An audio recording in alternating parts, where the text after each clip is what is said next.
What is up, my YouTube family? Welcome back to my channel. If this is your first time here, then it's just welcome to my channel, and now welcome back. Go ahead and hit the subscribe button because you will not be disappointed unless, of course, your taste level is lacking. Y'all, it's so much going on in the world. I hope you watching this are well enough with all of the things going on. But this video is not about that because we all need a break. Like, we need a break from the things. And I'm that for you today. Today's video, if you are new here, is modeled after the old show Beyond Belief Fact or Fiction, where you see a couple of stories unfold, some of which are based on true stories, some of which are completely made up. It's your job to try to figure out what is what. At the end of the video, I will let you know the answers. And yeah, it's a vibe and a time. And since the month of October is giving spooky vibes, we're gonna give them too. The theme is mortuary work for this particular video. All of the stories are about or related to someone having worked in a morgue. That's the theme. Without further ado, let's get into story number one. The safety of the dead is hardly considered in comparison to that of the living. It's an afterthought at best. And here in the morgue of Harvard Medical School, the safety of the dead is in my hands. Here, morgue manager means guardian. A certain level of trust comes with overseeing the safety of something. No one ever really looks too closely, especially when outward appearances remain pristine. Plus, my calm demeanor and charming smile paired with the place just made people believe I was doing something sacred. I started in '95 and the program paid modestly, but it was an opportunity and something on the bills as opposed to nothing. Denise's hip kept needing work, the kids needed tuition, not to mention house maintenance on top of mortgage payments. When the thought first struck me, I remembered that old saying about God working in mysterious ways, and I wondered just how far those mysteries stretched. People recycle plastic, glass, metals, many of the things. Why let the most precious of the things go to waste? Why not recycle the flesh of the dead to prolong and improve lives of the living? Black market evokes thoughts of shadows and demons, unspeakable things we only feel comfortable doing in the dark. And while men in suits with too much money and too many appetites make up a good majority of the black market, it's not all that's out there. Although you might argue that I don't have the right to feel morally superior, I wouldn't challenge you on that. We all have our perspectives. I didn't see it as theft, just redistribution. I didn't even see it as harmful. My first patron was a teacher. He said he was in search of a good human skeleton for his lectures and needed something authentic, unlike the cheap, lightweight plastic kind that rattled in high school science labs. He needed one that carried the weight of a life lived. I told myself it was educational, that I was serving knowledge and not just myself. I chose carefully, not just out of convenience. A frame still intact, no fractures, all 32 teeth nicely aligned, long fingers and toes that would showcase all those tiny bones, real nice. I prepped her with the care and the utmost respect, peeling back the flesh with precision, cleaning the bones white, and imagining what she'd look like, her joints reunited and bound together, standing upright again, made me feel like I had done her a service as well, made her eternal. That feeling snuffed out most of the guilt that I had been feeling. When I presented the set to him, his eyes lit up like a child's in a candy store. He ran his fingers along the rib cage as if he was reading Braille, and presented me a clean white envelope with crisp bills inside, straight from the bank. And that day, after 20 years, the morgue stopped being just a workplace and became something so much more. The handsome payday extinguished any remnants of guilt. God works in mysterious ways, I remind myself. I learned quickly that if I wanted to keep the cash coming in, I couldn't make the who or the why my business. Collectors, occultists, surgeons with God complexes, professors, my clientele varied, and I just looked at the business I conducted as giving the dead a second chance to be remembered. Some might call it desecration, but I call it continuity. Better than being turned into ash and then forgotten. Sometimes I made deliveries, sometimes I used the post office, the clerk never asking what was inside, but each time I was a bit nervous that she'd catch a whiff of the preservation fluid through the packaging and recognize it somehow. Other times, buyers came directly to me, right down the Harvard hallways, looking no different than those who had come for a degree, except they'd come to make macabre selections. A head here, a brain there, sometimes skin, smooth, unblemished, and pliable as leather, sometimes tattooed, and some requested scars. I never asked questions. One of my buyers, Joshua, flaunted skulls on Instagram like trophies. He'd purchased ones from an adult male and female, a child's pair as well, and is on my wait list for an infant's. Most buyers were more secretive, although one I knew for sure has made his own business of turning skin into forbidden leather goods. John Peterson always comes into the school to hand choose his selections himself, and today he chose the skull of a 23-year-old male, jaw intact, and called it a study piece. I carefully wrapped it in brown paper and boxed it inside of packaging that was set up by my wife Denise, her contribution to the business. Denise had ironically always referred to us as partners in crime, long before now. I guess there truly lies power in words.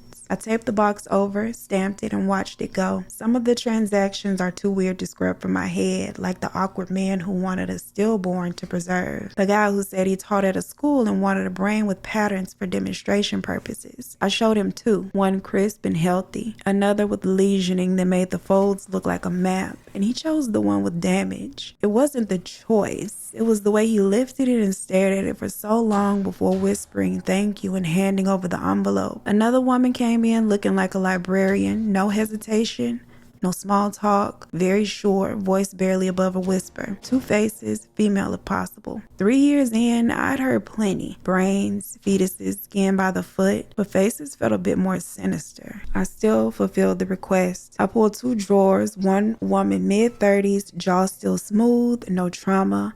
Another, slightly older. She touched the younger one's cheek with a gloved finger and smiled like she was rubbing fabric. This one's perfect. And this one too. I need contrast. I lay the faces flat between wax paper sheets, tucking them carefully inside the boxes Denise had prepped. And that night, I couldn't eat. Every time I lifted my fork, I pictured her at home, holding those faces up to her own in the mirror, deciding which one fit best. But within a week's time, I was on to my next order and put her to the back of my mind. By now, I thought guilt had left me. But the way that it can lie dormant in your subconscious and creep in when you're least expecting it, manifesting itself in ways you wouldn't immediately recognize. First, it was dreams. The eyes of the dead opening and their lips moving in the midst of my harvesting. Them showing up in my home, standing over me in the middle of the night. Me waking up to cold sweats. And then the dreams felt a little less like dreams. One night, after a long week of shipments, I woke up from a nightmare in the dark to a rhythm of soft tapping, like someone was rearranging the parts in the next room that were on display for potential buyers. I followed the sounds into the room, and the room was so cold I could see my breath in the air, and across the room, a shadow. I woke Denise up with my hollering, and she suggested that I take a break. Then came the hallucinations in the middle of the day. I slid the scalpel through, and in my peripheral, I thought I saw the arm flex back against me. I looked toward the arm, and when I glanced at the cadaver's face, it wasn't still. The lips were moving like it was mouthing words I couldn't hear.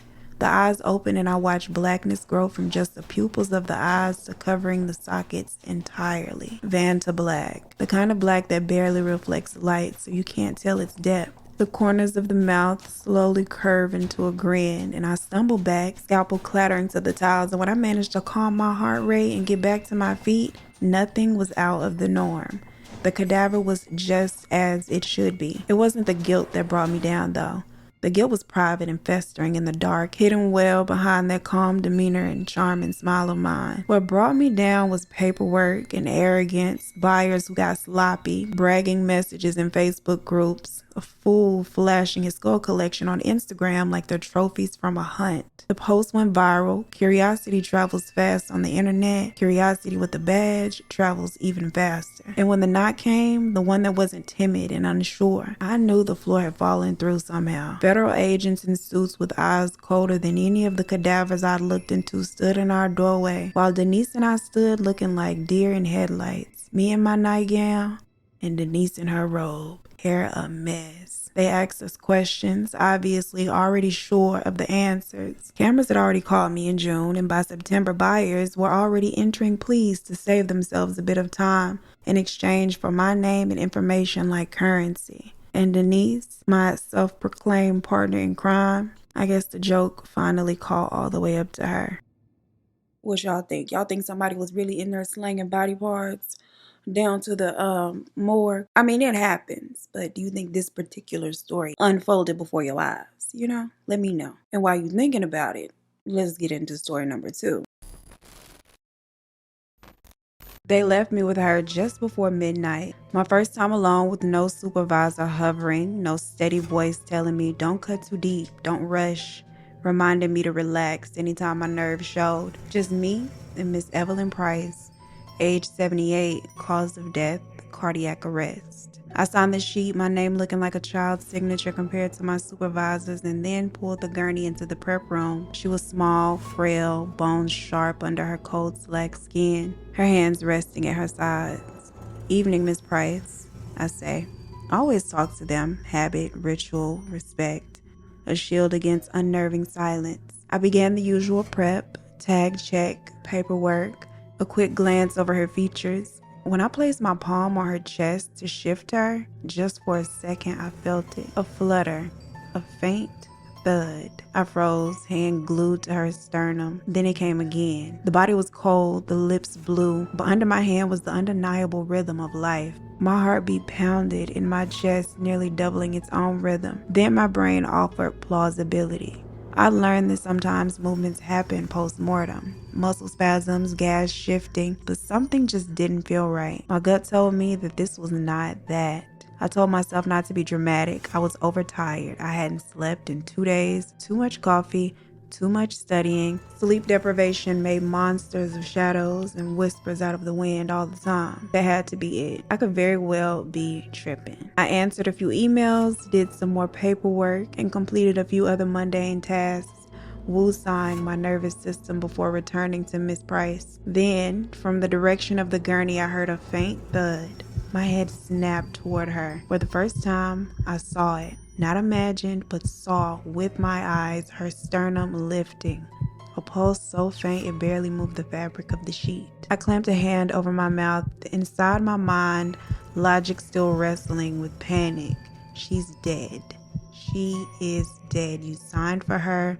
You saw her chart. She's dead. Yet and still, her heart is still beating like a drum. I tried to busy my hands setting out tools, checking chemical levels, anything but looking at her. But the beat threaded itself through every task, its presence growing louder and impossible to ignore. I didn't have to look to know it was there. I heard it under the whine of the ventilation, in the clink of metal instruments, even in my own breath, and at times it sounded like it had synced with my own heartbeat. I thought of stories, bodies sitting up on tables, gasping another breath after their last. Coroner's tales make for the best campfire horrors. They did. I'd laughed at them once, but they didn't seem so funny tonight. At 2 a.m., I swore she moved. I was adjusting the light when her fingers shifted, just slightly, brushing the sheet.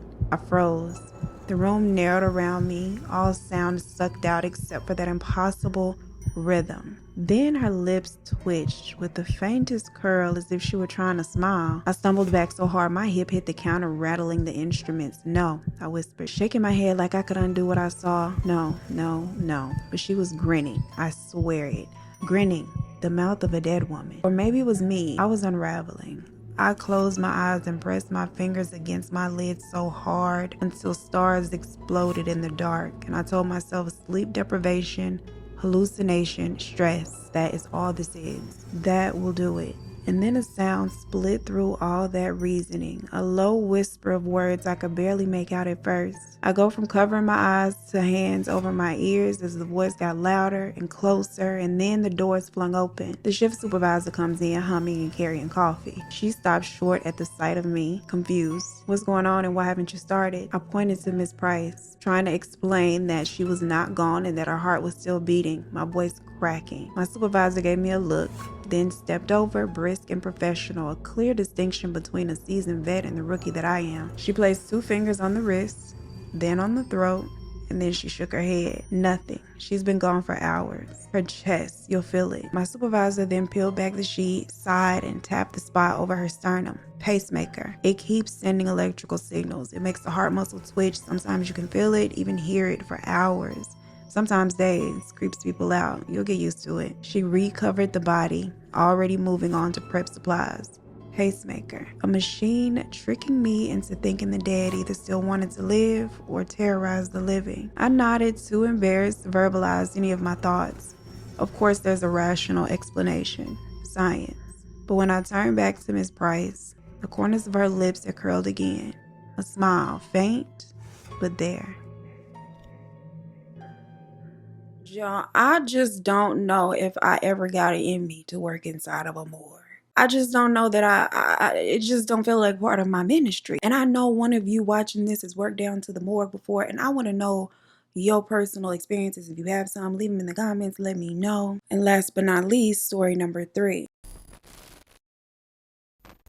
The file was routine, at least at first glance. Paul Kilman, male, 32, collapsed at home, declared dead on arrival. I'd read those words countless times in my years at the Kyle Hospital mortuary, and still I lingered over the handwriting, the rushed scribble of the nurse who'd certified him gone. I wondered, as I often did, if she'd taken a moment to close his eyes, or if she simply scribbled her notes and moved on. His body arrived with his family trailing not far behind, grief-stricken, also routine. But this family was accusing the hospital of indifference and insisted on waiting in the nearest hall for now. Paul lay pale, his chest sunken, skin chilled, and as I pulled on my gloves, his leg twitched. A single spasm, nothing unusual. Dead bodies move sometimes, like the last little bits of electric currents firing uselessly. I kept my eyes on my tools, refusing to let imagination creep in. Then I heard a sigh. Gas shifting in the lungs could make a body sigh. Also normal. Muscles could tighten,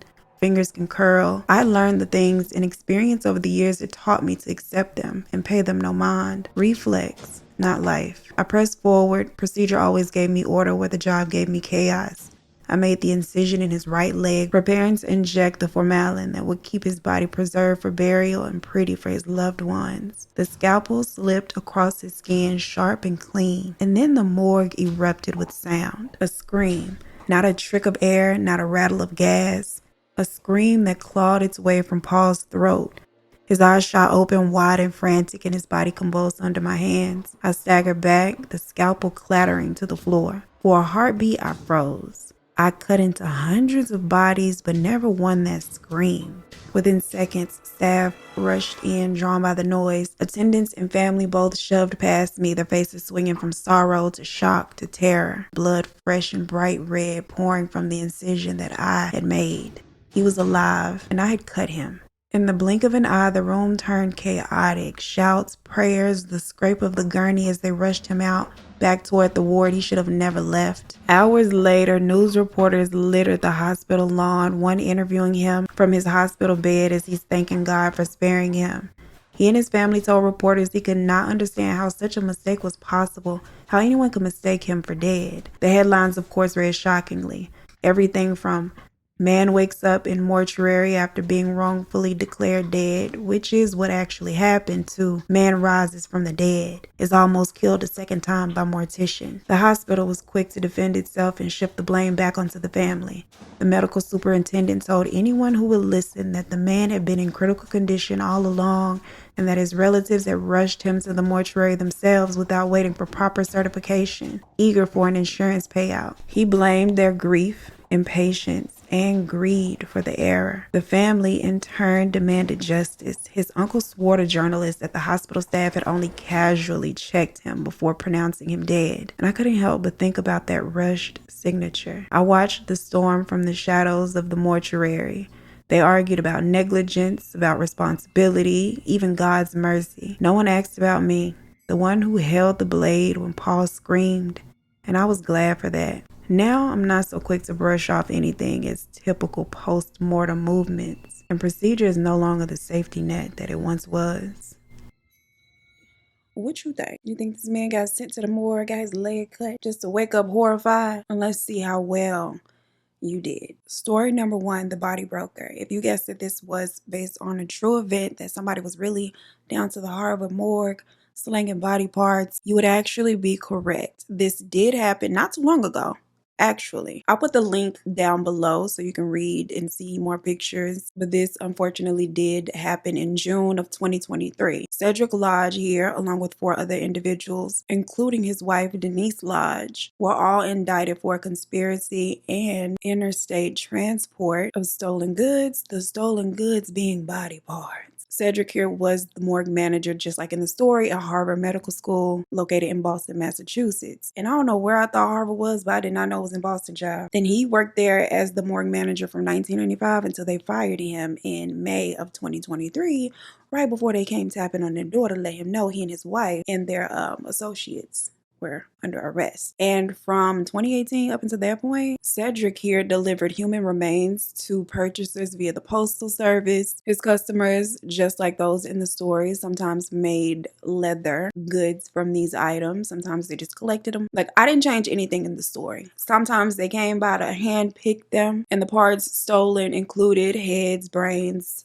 fetuses, skin, bones, vital organs, hands, faces. Yes, faces. I didn't make that up. And just all kinds of parts from cadavers that were donated to the school for the med students to learn things from. The Harvard students, they used these bodies to practice medical procedures. And when the school would finish using the cadavers, they would go down to the school's morgue to be incinerated. They were supposed to be cremated, and the remains then returned to their families. In most cases, some cases they were buried at the school's medical cemetery, according to the indictment.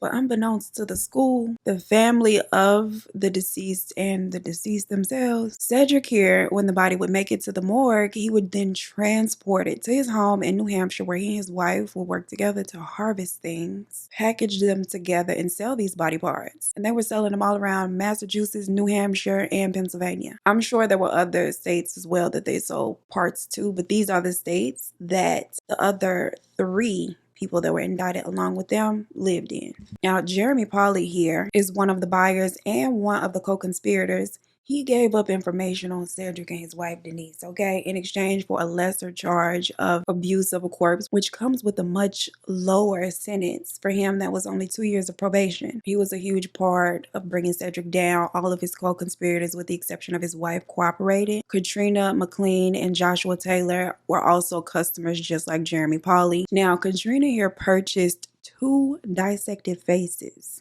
2 faces, just like Miss Mama in the story, for $600 that she intended to have tanned into leather. She owned a store called Cat's Creepy Creations, where the indictment alleges that she stored and sold human remains right from the store that she got from Cedric, and who knows where else. Katrina is the only defendant that pled not guilty and has been contesting her indictment since they rounded these girls up. And Mama's here is taking it to trial, okay? She's still waiting on that date. Now, Joshua Taylor here made 39 electronic payments to the lodges 4 parts over the course of 4 years. His purchases totaled over $37,000 he spent with these people. The indictment included grim references to PayPal transactions, $1,000 for head number 7. The memo said head number 7. And then there were others that just said brains with a trail of S's behind it, like brains. He was excited, I guess, child. Just nasty and excited.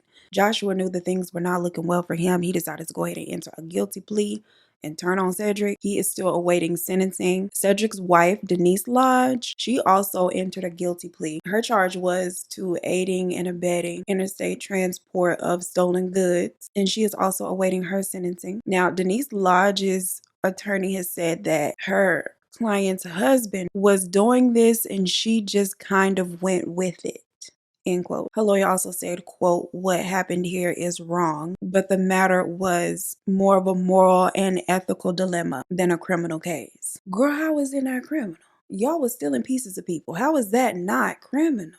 That's against the law. Each of them faced up to 15 years in prison. Now, earlier this year, 57-year-old Cedric pled guilty to transporting stolen remains. This happened in a federal court. He faces a maximum of 10 years, which is crazy. I would think it would be a nice little, at least 30. According to his plea agreement, he is also facing a fine of $250,000 cash. I'm sure he got it off all them brains and things. Now, 4 more secondary co-conspirators are charged, but these 4, they did not help Cedric and his wife directly. They were working with Jeremy Pauly, a customer of the lodges. We have Candace Chapman Scott, who is a mortuary employee in Arkansas. She stole human remains, including stillborn babies, from her workplace, and she sold them to Jeremy Pauly. Baby Jeremy got in there and started singing like a canary. He said, "I will drop the dime on Cedric, his wife, and these other folks to the left."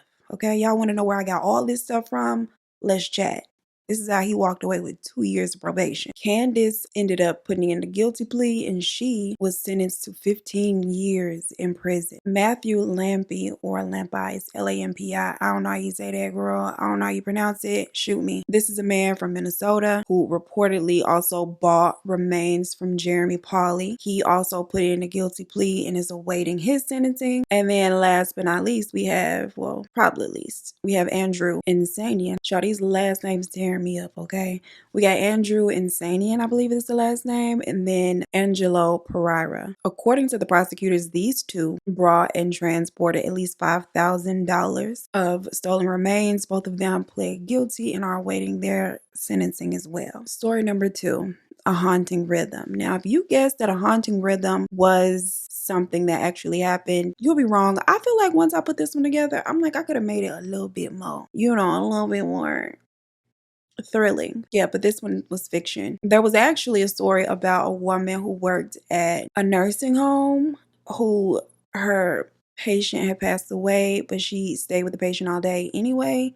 And the woman had a pacemaker, and it creeped her out. That's where I drew the inspo from. But yeah, just something I made up to throw in there. And last but not least, story number 3, the Dead Scream 2. If you guessed that this instance of a man being cut after being mistakenly declared dead was not a real thing, you will be wrong. This actually did happen to a man in Kenya. The event took place in November of 2020. Shout out to the Kenyans, baby. Y'all know mother is an honorary Kenyan. If you don't know, you know now. And if you know why, you know why. The man was 32-year-old Paul Keegan here, who collapsed at his home in Carrico County and was taken to the hospital where he was mistakenly pronounced dead. Now, according to the news articles, which I will link down below, they said the family rushed out. I don't know how things work over in Kenya, girl. I ain't know you could just push the gurney right over to the morgue yourself. Allegedly, something like that happened. I didn't change any details about the story, but there is something that I did leave out. Unfortunately, Peter did later pass away. And when I say later, I'm talking about in between being transferred from that hospital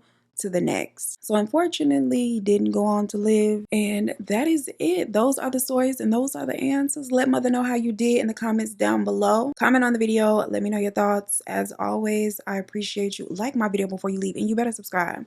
If you watch this video and you don't subscribe, you're gonna lose 13 strands of hair in a patch right there. When you wake up and they're on your pillow, or you wake up and it's just a little mad gash, you're gonna think of me.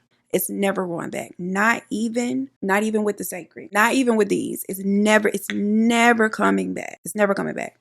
I wish you all well, even those who will get the patch. As always, I appreciate you so much for spending your time with me, and I look forward to seeing you in the next one. Peace.